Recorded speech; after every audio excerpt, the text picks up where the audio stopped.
Olá turma, tudo bem? Primeira série. Bom estar falando novamente com vocês. Hoje estamos aqui para corrigir as atividades de revisão para a nossa avaliação diagnóstica em História. Então vamos começar. Esse primeiro tema nosso é a pré-história. Só lembrando, a pré-história é dividida em duas fases, o Paleolítico e o Neolítico. Na primeira questão nós já vamos começar a pensar um pouco nessas duas fases. Vamos lá, a primeira questão. Ela é uma atividade, ela é do Enem. Os nossos ancestrais dedicavam-se à caça e à pesca e à coleta de frutas e vegetais, garantindo sua subsistência, porque ainda não conheciam as práticas de agricultura e pecuária. Uma vez esgotados os alimentos, viam-se obrigados a transferir o acampamento para outro lugar. O texto refere-se ao movimento migratório denominado B, nomandismo. Então nessa questão nós temos dois aspectos. Um aspecto coloca as características da primeira fase da pré-história, provavelmente a mais longa, que começou há mais de 4 milhões de anos, que esses estudos ainda continuam acontecendo, até mais ou menos 10 mil anos atrás. Portanto, o estágio de desenvolvimento cultural, tecnológico humano mais primitivo que nós temos. É nessa fase que o ser humano seguia as estações do ano, para coletar frutos, vegetais, e seguiam também as migrações dos animais, que obviamente também faziam essas migrações baseadas nas estações do ano. Portanto, o ser humano não tinha um lugar fixo, não era sedentário. Então, a questão número 1 é B. Continuando aqui no nosso assunto, na 2, nós vamos ver agora uma pintura rupestre. Essa é encontrada em solo brasileiro, no Piauí. Então, a pintura rupestre, patrimônio cultural brasileira, expressa o que? Letra C. Ser um aspecto da vida cotidiana de grupos que viveram durante a chamada pré-história do Brasil. Lembrando que a chegada do homem à América, que é bastante polêmica, que remonta talvez de 15, 20 mil anos ou até 50 mil anos, então há ainda muito estudo em relação a isso aí. Olha, observamos aqui o seguinte. Por que nós podemos dizer que mostra fatos dos aspectos da vida cotidiana? Pelos próprios desenhos, né? A arte rupestre, provavelmente, ela tinha uma função mágica, né? Tinha uma função mágica e provavelmente informativa. Para frente vamos falar outra vez dessa arte rupestre, mas ela se manifesta em todo o Paleolítico.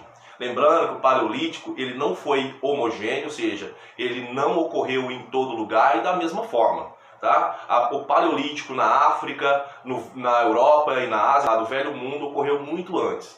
A migração de seres humanos para a América ocorreu muito depois do surgimento da nossa espécie chamada Homo sapiens. Tá? Aqui na América não foram encontrados nenhum vestígio de qualquer outro tipo de hominídeo que predecedeu a nossa espécie atual. Okay? Vamos para a 3 agora.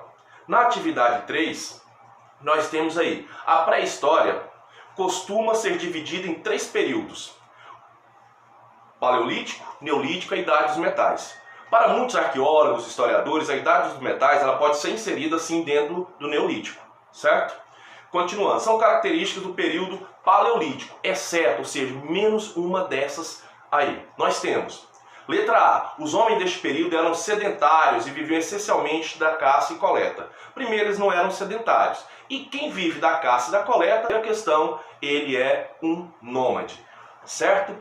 Vamos lá para a atividade 4. Nós vamos tratar agora da transição do Paleolítico superior para o Neolítico, ou seja, o período em que o ser humano começa a desenvolver várias técnicas e novas ferramentas e também que possibilitaram a ele a desenvolver a futura, os primeiros povos que surgiram de forma civilizada. Civilização, nós vamos colocar aqui no termo, não está relacionada à polidez, à gentileza, mas civilizado no sentido de desenvolver uma cultura complexa, relações sociais, econômicas e culturais complexas. É esse termo que nós estamos trabalhando utilizando ação. Entendido? Vamos lá.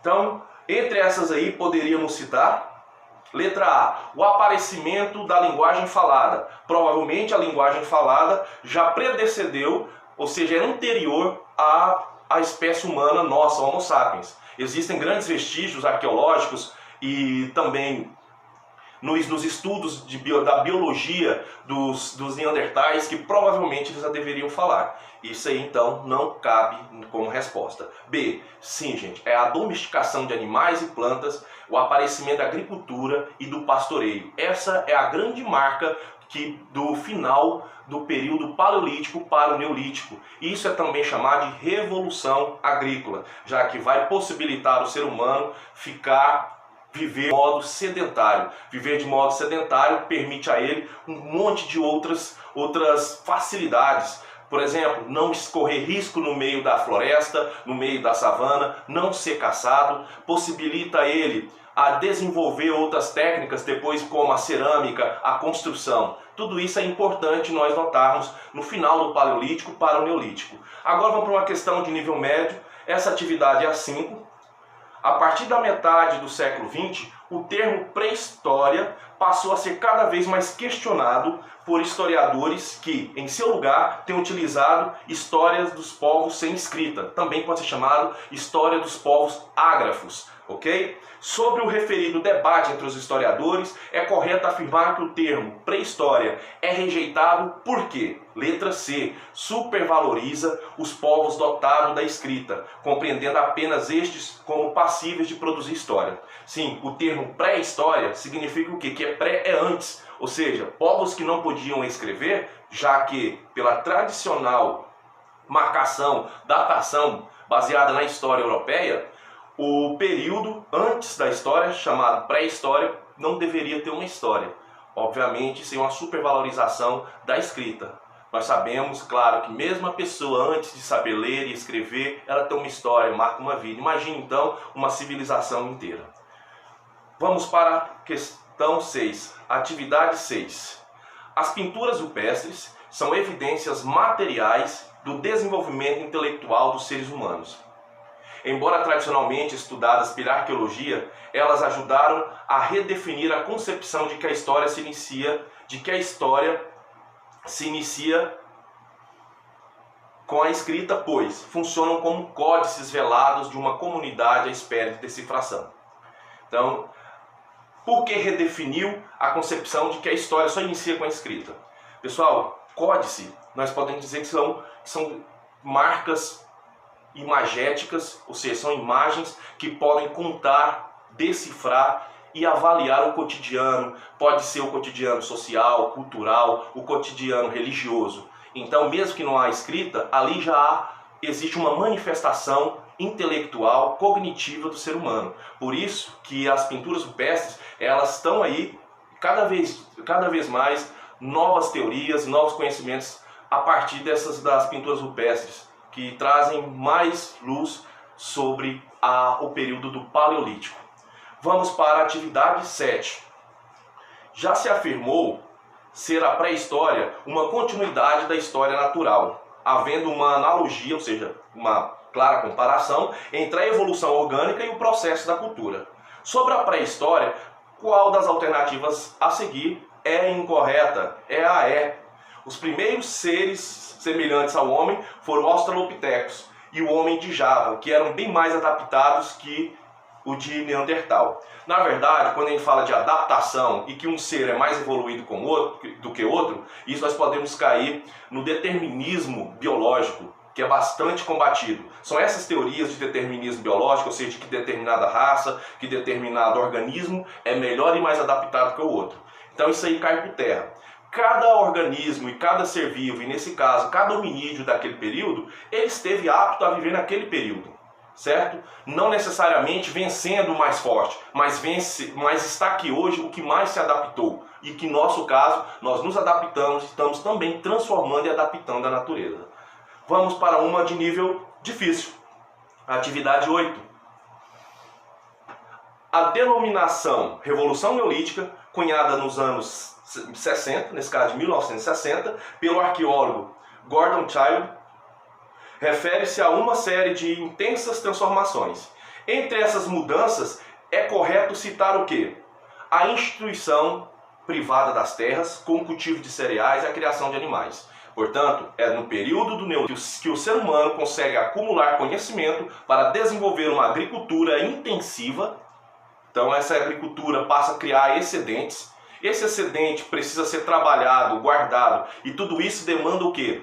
Demanda que exista propriedade privada, porque tudo que eu produzo aqui eu preciso ter a garantia de que será meu. Porque então eu trabalharia tanto, certo? Então é esse período neolítico que começa a surgir a base do futuro dos estados teocráticos, que vamos chegar daqui a pouco falando do Egito.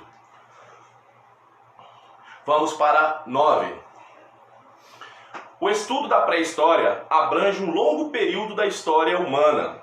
Uma das periodizações mais conhecidas distingue pelo menos 2 grandes períodos. Sobre esses períodos e suas distinções é incorreto afirmar que no período denominado como Neolítico dá-se a descoberta e o controle do fogo. Está errado, gente. É no Paleolítico ainda que se descobre o fogo, provavelmente ainda com Homo erectus, há milhões de anos atrás, há mais ou menos 2 a 3 milhões de anos atrás. Então a descoberta do fogo, ela precede a existência da nossa espécie Homo sapiens.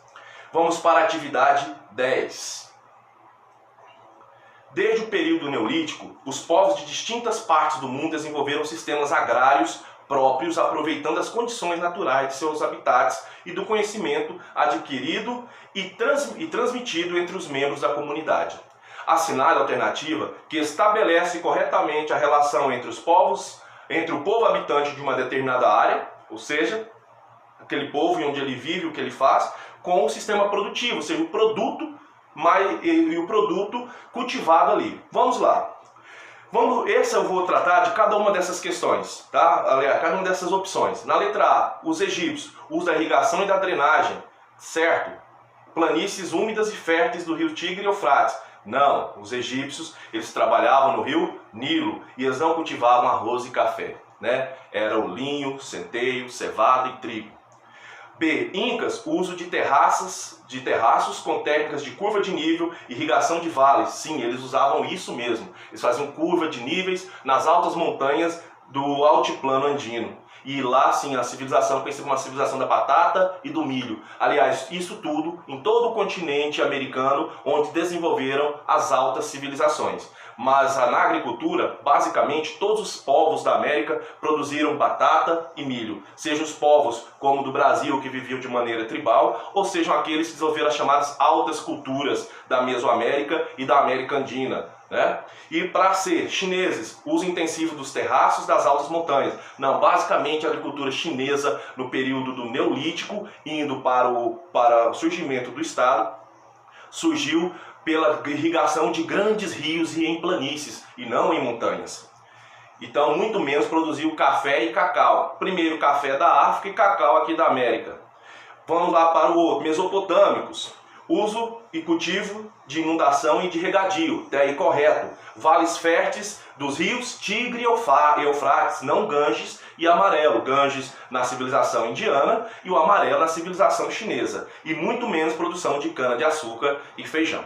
Então essa aí é a nossa revisão da primeira parte, que é a pré-história. Agora vamos ter uma segunda parte, que é o Egito Antigo. Até lá, pessoal. Um abração.